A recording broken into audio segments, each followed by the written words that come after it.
When I was a kid, I used to believe in birthday wishes, not because they worked, but because they gave me something to hope for in a house where hope felt like a locked cabinet I didn't have the key to. I'm Charles. I'm 25 now, and I haven't made a wish in a long time. I guess at some point, you just stop waiting for people to see you and learn to be invisible. Not the Harry Potter kind of invisible, just the kind where people's eyes glide past you at the dinner table, and your name only gets said when someone needs a ride or wants something from your room. Growing up like that teaches you how to be self-sufficient, sure, but it also turns birthdays, holidays, and family dinners into landmines. You never know which one's going to explode under your feet. The night in question wasn't my birthday. It wasn't even a holiday. It was a random Thursday evening in early spring.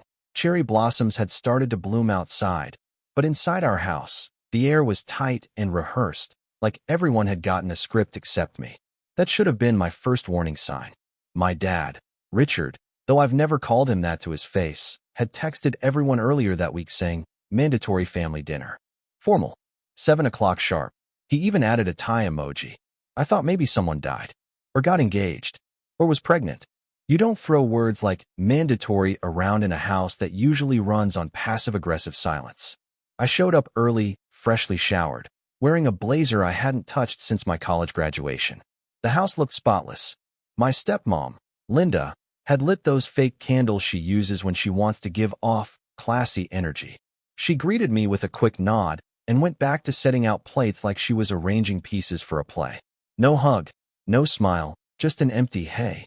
I'm used to that from her. I used to think she hated me because I looked too much like my mom, who passed away when I was 10. But over time, I realized she just liked her own kids better, and I was a reminder that she married into a package deal she didn't order.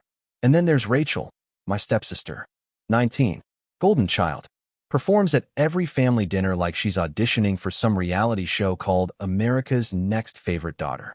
Don't get me wrong, she's not evil, just polished, controlled, dangerous in the way people are when they smile too wide and always sit at the head of the table like they own it.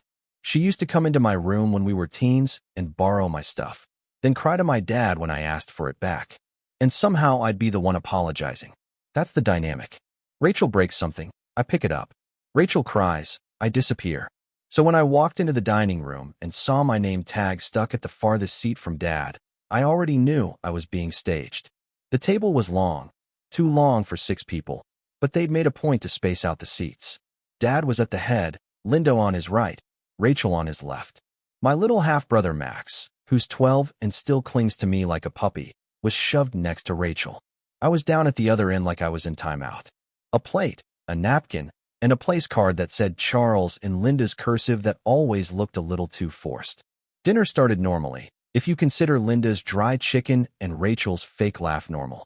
Small talk floated across the table like a language I didn't speak. Max tried whispering jokes to me, but every time he leaned in, Rachel gave him a little nudge, like she was reminding him who the real siblings were. I mostly just nodded and chewed and kept my head down. I've learned that eye contact during dinners like these is dangerous. It invites questions, attention, confrontation.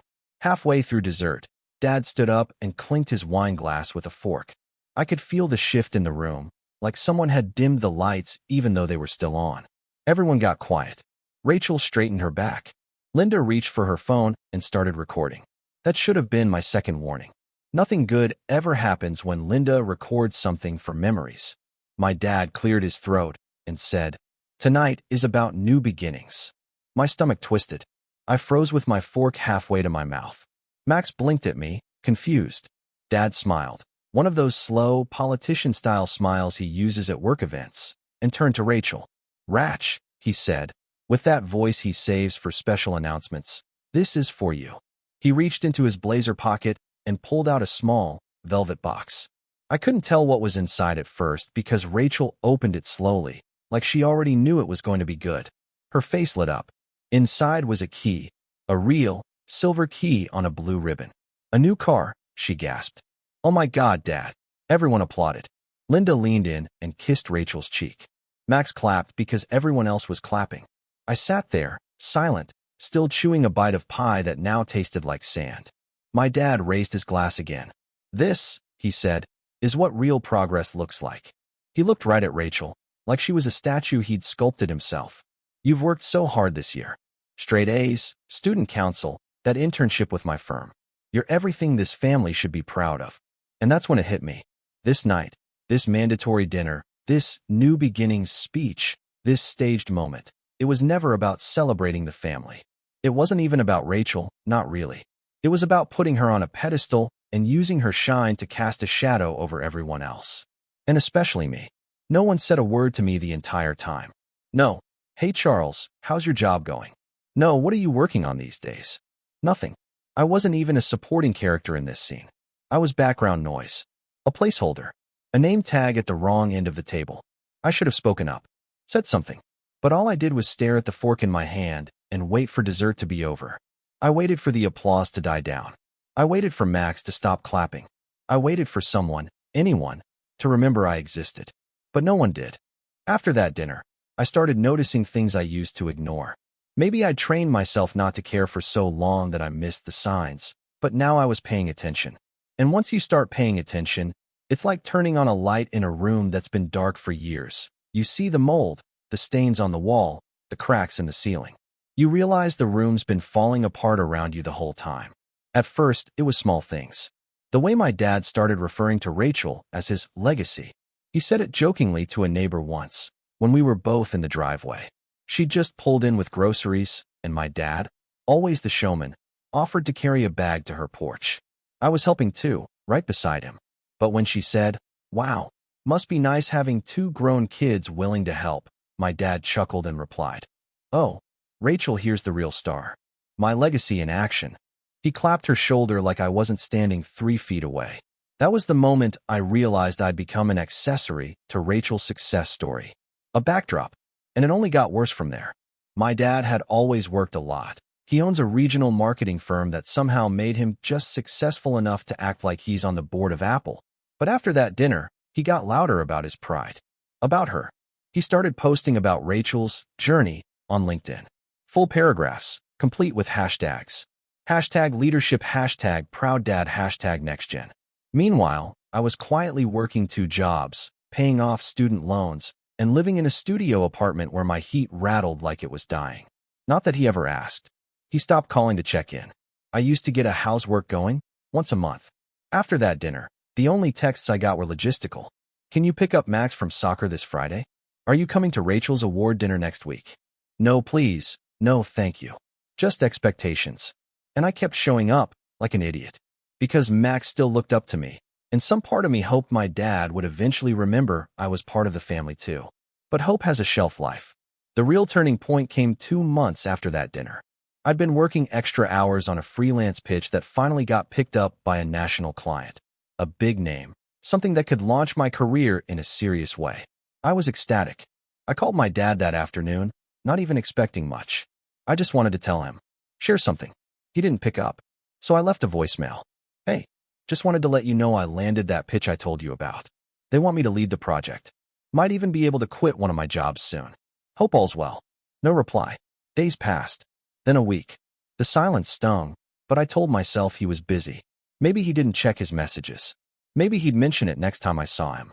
Except when I did see him, at Rachel's celebration brunch for her getting into an Ivy League summer program. He acted like I hadn't said anything. Like I hadn't even called. The brunch was nauseating. Linda rented out a private room at a country club none of us could actually afford. Everything was white tablecloths and tiny shrimp cocktails. Rachel wore a fitted blazer and pearls, like she was 35. My dad gave another speech. He loved speeches. He talked about Rachel's work ethic and the kind of drive that comes from real character. I sat at a side table with Max, who kept checking his phone. He looked as bored as I felt. Afterward, while everyone was crowding around Rachel like she was royalty, I pulled my dad aside near the bar. "Hey," I said, trying to keep my voice even. "Did you get my message last week?" He blinked at me, clearly confused. "The pitch," I said. "The project I got." I left a voicemail. "Oh," he said, like he just remembered I had a job. Yeah, that's great, Charles. Really? That's it? No follow-up question. No, tell me more. No, what's the client?" Just a pat on the shoulder and a turn back toward the champagne table. I stood there a while, letting the noise of the room blur in my ears. I felt like I was watching my life happen from a distance, like I was underwater and everyone else was above the surface, laughing, breathing, living. That night, I didn't sleep. I sat in my apartment and stared at my laptop, fingers hovering over the keyboard, trying to draft a thank you email to the client. I couldn't focus. My eyes kept drifting to the photo Rachel posted from the brunch. Her holding the program acceptance letter, my dad in the background with his arm around her, beaming. The caption read, "So grateful for the support of my incredible family. Couldn't have done it without them." I wasn't even tagged. The days that followed were a blur of resentment and regret. I went to work. I answered emails. I walked Max's dog when Rachel got too busy. I kept pretending like it didn't bother me. Until the birthday incident. Max's birthday landed on a Saturday that year. He'd invited a few friends to the house for pizza and games. Just a chill party, nothing crazy. Linda gave me a list of errands to help with. Ice, decorations, picking up the cake. I didn't mind. I liked doing things for Max. But when I showed up that afternoon, things felt off. The house was decked out like it was a corporate event. Custom banners, gold foil balloons, coordinated tableware. Rachel was wearing a sleek black dress like she was hosting an awards show. And worst of all, she had taken over the party. Not in a playful older sister way. In a center of attention kind of way. She set up a game tournament where she was the judge. She arranged a photo backdrop that featured her name in the corner with the word sponsored. I kid you not.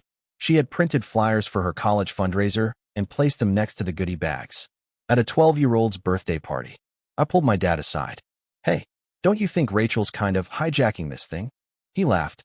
"She's just trying to help. You know how she is." "Yeah," I said. "I do." But the worst part came when it was time to cut the cake. Max blew out the candles. Everyone clapped. And then Rachel said, "Wait. One more surprise." She reached under the table and pulled out a brand new Nintendo Switch. "From all of us," she beamed.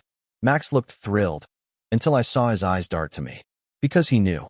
We'd gone to the store together 2 weeks ago. I bought him that Switch. With my own money. I'd even told him it'd be a surprise from me, and we'd laughed about it. And now here was Rachel, taking the credit like she always did.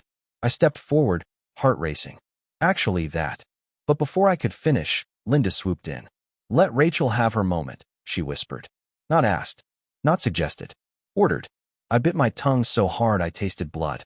Max mouthed sorry to me later when no one was looking. I didn't eat cake. I left early, citing work, even though I didn't have anything to do. I just couldn't stand to be there. I couldn't stand to watch them rewrite the story in real time. Again, with me edited out of the frame. That night, I got a text from Rachel. "Hope you're not mad," smiley face. "Max had a great time. You're such a good big bro." I stared at the screen for a long time, thumbs hovering. I didn't respond. I couldn't. Because that night wasn't just the end of the party. It was the beginning of the betrayal. The real one. 2 days later, I found out my dad had quietly co-signed Rachel's lease for an off-campus apartment in the city, the same building I had tried to get into last year, but was told I needed a co-signer for. When I'd asked my dad back then, he'd said, "I don't think you're ready for that kind of responsibility, Charles." But Rachel? She got the keys and a fully furnished unit without even mentioning it to me. I found out by accident. A buddy of mine from college moved into the same complex and texted me a photo of the nameplate on the door, Rachel Bennett, Apt 7C. With the caption, "Your sis moved in upstairs?"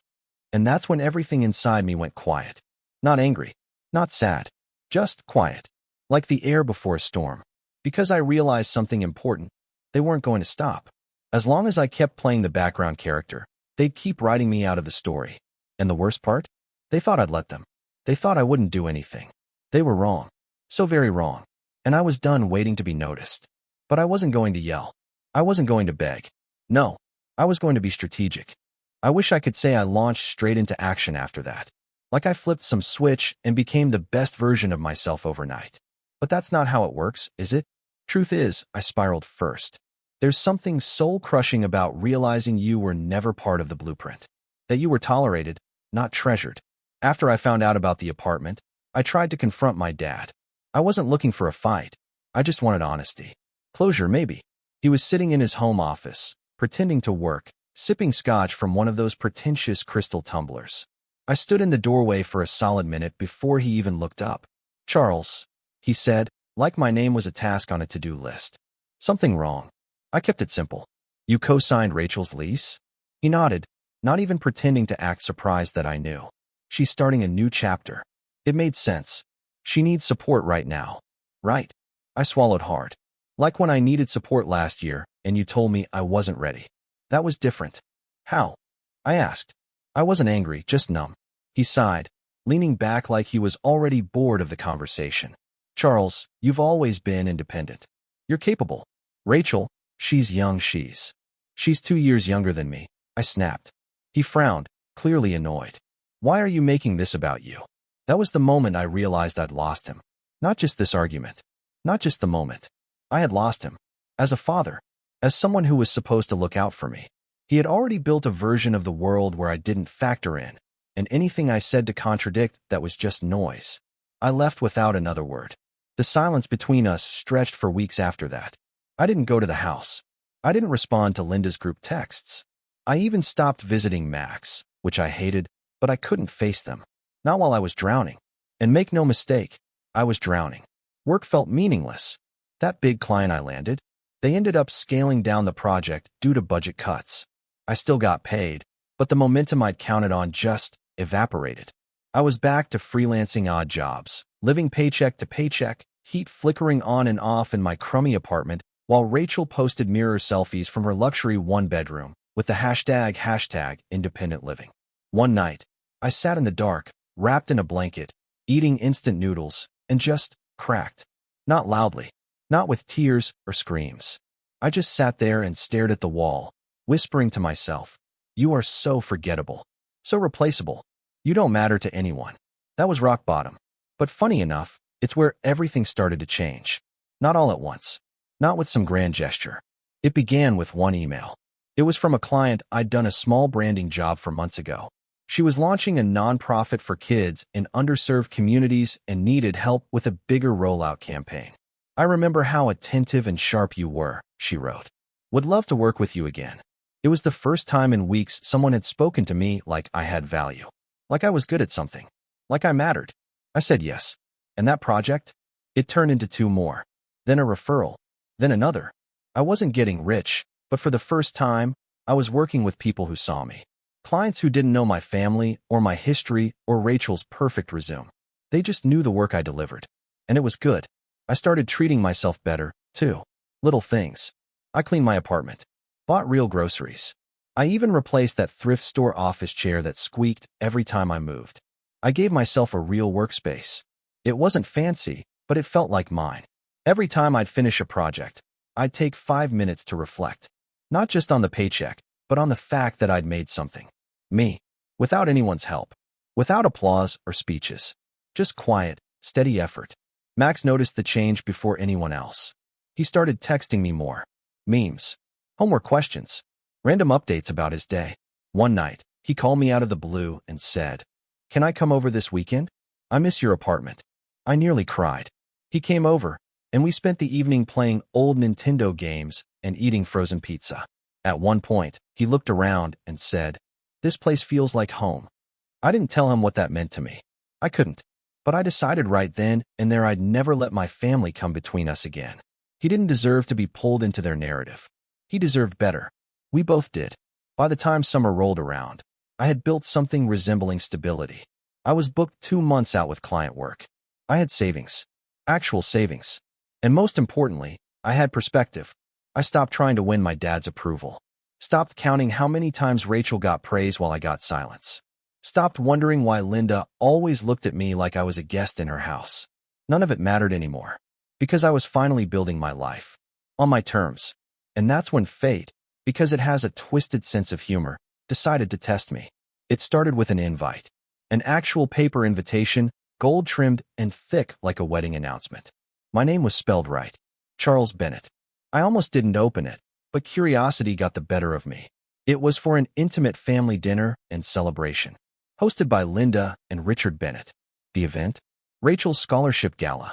Apparently, she'd been nominated for a prestigious fellowship, and Linda had decided to throw a pre-gala dinner at a fancy restaurant downtown to celebrate. Dress code, formal. RSVP required. A handwritten note at the bottom read, "Would love for you to be there." I stared at it for a long time. It would have been so easy to toss it, to ignore them like they'd ignored me. But something in me said no. Not this time. I wasn't going back as the forgotten son, the background prop, the afterthought. I was going back as me. So I RSVP'd. And then I made some quiet preparations of my own. I got a haircut, cleaned up my wardrobe, picked out a sleek charcoal blazer that fit like it was made for me. Not because I wanted to impress them, but because I wanted to feel good in my own skin. On the night of the dinner, I arrived early. Not awkward early, confident early. I greeted the host. I waited with my hands in my pockets, calm, centered. When the rest of the family walked in, their eyes landed on me with a mix of surprise and confusion. "Charles," Linda said, blinking. "You're early." I smiled. Figured I'd beat traffic. Rachel gave me a double take. "Wow, you clean up nice." I laughed. "Thanks. You too." The evening unfolded like a play. Speeches, toasts, Rachel talking about her grind and sleepless nights and how grateful she was for the support of her family. My dad beamed the whole time. Linda dabbed her eyes dramatically. I sat there, sipping wine, listening, nodding, letting it all wash over me. But I wasn't bitter anymore. Because while they were up there performing, I knew something they didn't. I had found something better than their approval. I had found myself. I had found purpose. And I had a plan. You see, a few weeks earlier, one of my nonprofit clients mentioned they were partnering with a major foundation to expand their education initiative. They were looking for guest speakers, young professionals with a background in creative work, especially those who came from underdog stories. She asked if I'd be interested. At the time, I said I'd think about it. Now, I knew exactly what my answer would be. But I wasn't going to announce it at the dinner. That would have made it about them. No, I was going to let it unfold on my terms. Because sometimes, the best revenge isn't dramatic or loud. It's just showing up, thriving, existing in a way that makes people rethink everything they assumed about you. I clinked my glass against Max's. He smiled at me, proud. And for the first time in years, I felt powerful. It's funny how clarity doesn't strike like lightning. It seeps in slow, like sunlight, through blinds. After the dinner, I walked home with a calmness I hadn't felt in years. Not because they'd changed. Oh, they were the same as ever, but because I wasn't waiting on them anymore. I wasn't a son hoping for scraps of pride from a father who had long since rewritten the family narrative. I was something else now. Something dangerous. Because now I had peace. And peace, when paired with purpose, is a terrifying thing. They just didn't know it yet. The next morning, I poured myself a cup of coffee and stood at the window of my apartment, watching the early traffic crawl past like it always did. Normally, I'd be heading straight into emails, grinding away. But not today. Today, I opened a blank document and titled it, Operation Reset. It started as a joke, just me venting into bullet points. But by the time the sun hit noon, it wasn't a joke anymore. Because the more I thought about it, the more I realized just how much they had benefited from rewriting the story. Rachel with her curated reputation, Linda with her image of the picture-perfect stepmother, my dad with his polished family photos posted for his business contacts. They'd built a legacy on my erasure. And they'd done it so well, so methodically, that even I had started believing their version. Not anymore. I wasn't out for petty revenge. I didn't want to sabotage Rachel's scholarship or humiliate Linda in public. That would have been easy, but short-lived. No, I wanted something deeper. Cleaner. I wanted to set things right at the root. And to do that, I needed leverage. I started by doing something I hadn't done in years. I called my aunt. Her name's Susan, my mom's sister. We hadn't spoken in ages, not because of any falling out, but because after my mom died, my dad slowly drifted us apart from her side of the family. Said it was easier that way, less complicated. But Aunt Susan had always been kind to me. The kind that sticks in your bones. She picked up on the second ring. "Charles." Her voice cracked like she hadn't said my name in too long. "Is everything okay?" "Yeah," I said. I've been thinking about Mom a lot lately." We ended up talking for 2 hours. She filled in holes I didn't even realize were there. Stories about my mom's life before she met my dad. What she wanted for me. What she used to say about the kind of man she hoped I'd become. Susan still had photos of us. Me, not just Rachel's Instagram-filtered childhood, and even some of my mom's old journals. When she offered to scan and email a few pages, I said yes before she finished the sentence. And reading those entries? It was like hearing my mom again. In one, She wrote about holding my hand on my first day of preschool, how I'd been nervous but tried not to show it. She'd written, "He's so brave, so much stronger than he knows. I just hope Richard sees that someday." He never did, but I did. That journal entry became the anchor for Operation Reset. I printed it out and pinned it above my desk as a reminder. This wasn't about revenge anymore. This was about correction. Step 1 was visibility. My family had written me out of the story, so I was going to write myself back in, loudly, and in ways they couldn't control. I dusted off my long-forgotten LinkedIn profile and rebuilt it from scratch. Clean photo, sharp bio, a detailed rundown of my freelance projects with glowing testimonials from actual clients. It took hours, but by the end, it looked legit. Then I published a post. 10 years ago, I lost my mom. 5 years ago, I lost myself trying to become the son my father could be proud of. But this year, I built something of my own. No handouts, no shortcuts, just quiet work. I'm not here to go viral. I'm here to remind anyone who's ever felt invisible that you don't have to stay that way forever. Sometimes the best stories are the ones we write ourselves. Hashtag resilience, hashtag creative life, hashtag new beginnings. It didn't go viral, but it did get noticed. Old college friends reached out. A former professor messaged me to ask if I'd guest speak for her class. Even my client, the one from the nonprofit, shared it with her network and introduced me to a marketing lead at a major youth initiative backed by a national foundation. Which brings me to step 2, opportunity. The nonprofit director, Sasha, was looking for someone who could lead a youth mentorship program for high school students interested in creative careers, especially those from underrepresented or struggling backgrounds. We had coffee the next week. I told her my story, not the sugar-coated one, but the real version. The stepchild syndrome, the erasure, the quiet rebuild. She listened, nodded, and said, "I think you're exactly what these kids need." I got the position.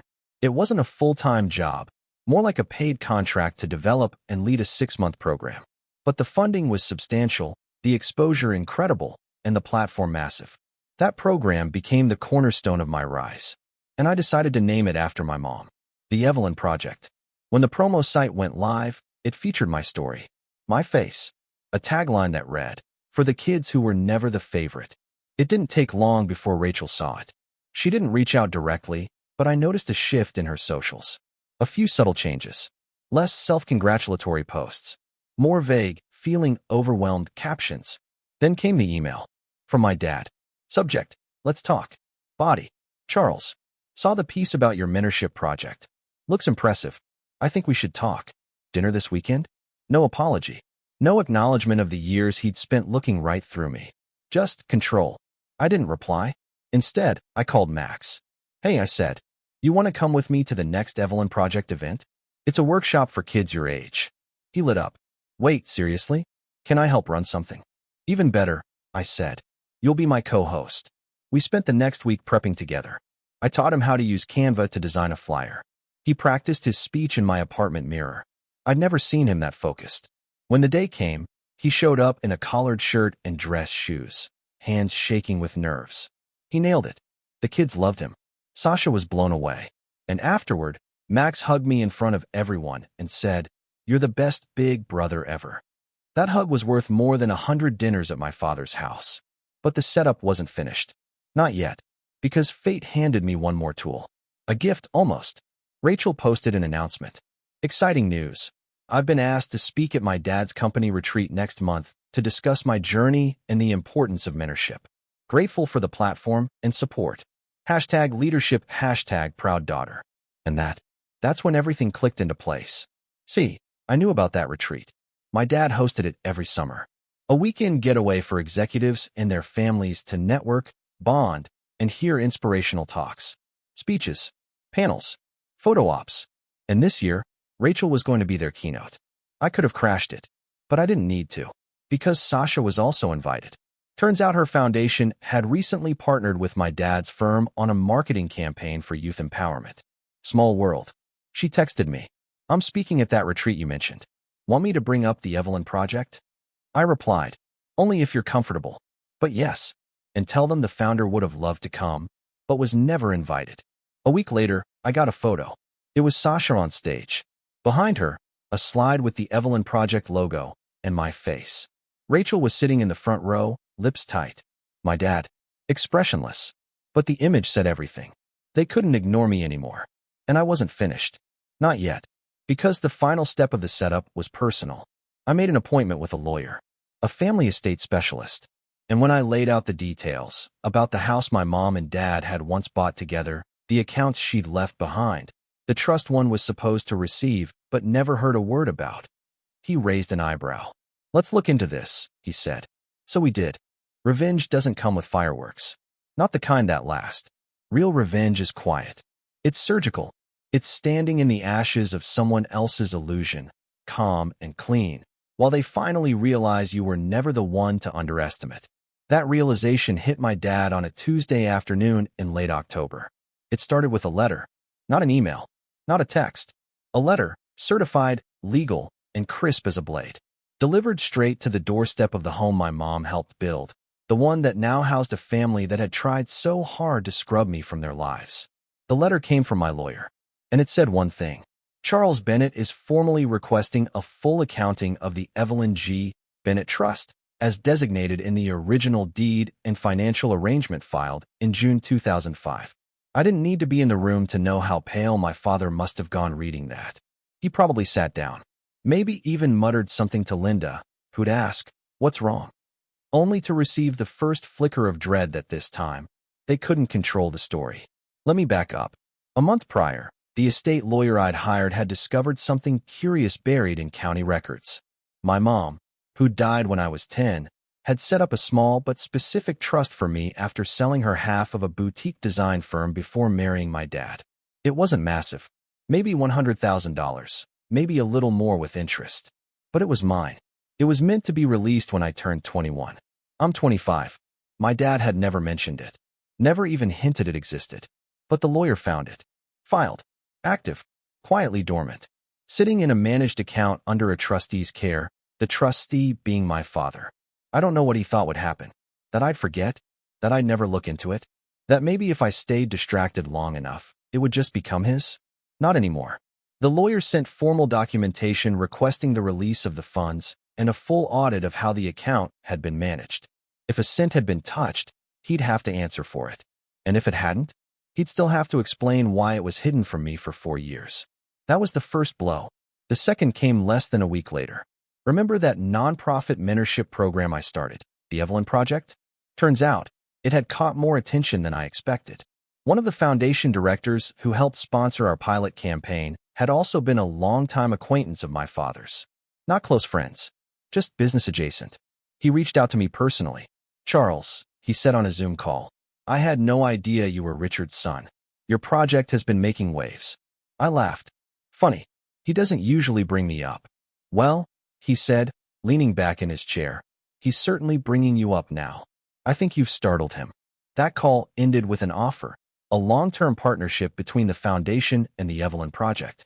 Funding, resources, even a formal position for me as creative director if I wanted it. I said yes. That deal went public 2 days later, with my face and name attached.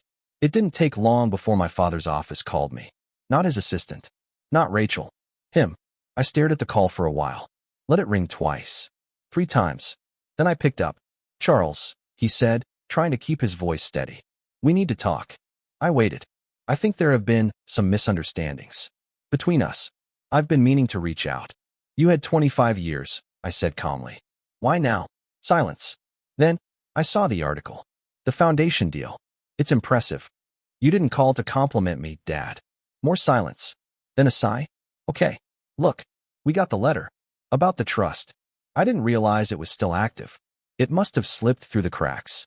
It was the first time in my life I ever heard him lie to me directly, without even trying to mask it as a half-truth. "You were the trustee," I said. "That means you signed for it. Managed it. It didn't slip anywhere. Let's not make this uglier than it needs to be, Charles." I smiled. Agreed. And I hung up. From that moment on, I didn't have to do anything. The dominoes fell all by themselves. See, my father's business wasn't just built on marketing campaigns. It was built on image. He sold family values to clients. Had a whole branding pitch about being a legacy firm with deep community roots. He used photos of his family, Rachel shaking hands at award ceremonies, Linda organizing galas, even Max in a soccer jersey, to sell his firm's authenticity. But when it came out, quietly, professionally, that he had failed to disclose his own son's trust fund, that he'd let it sit in silence while flaunting his daughter's every achievement, it started to look off. Not scandalous, just hypocritical. His board noticed. His investors noticed. His firm's biggest client, an education nonprofit that prided itself on youth empowerment, quietly withdrew a pending contract renewal. Linda, I heard, was furious. Rachel even sent me a DM that just said, "What are you trying to do to us?" I didn't reply, because it wasn't about doing something to them. It was about finally doing something for myself. 2 weeks later, the trust was released. Every dollar.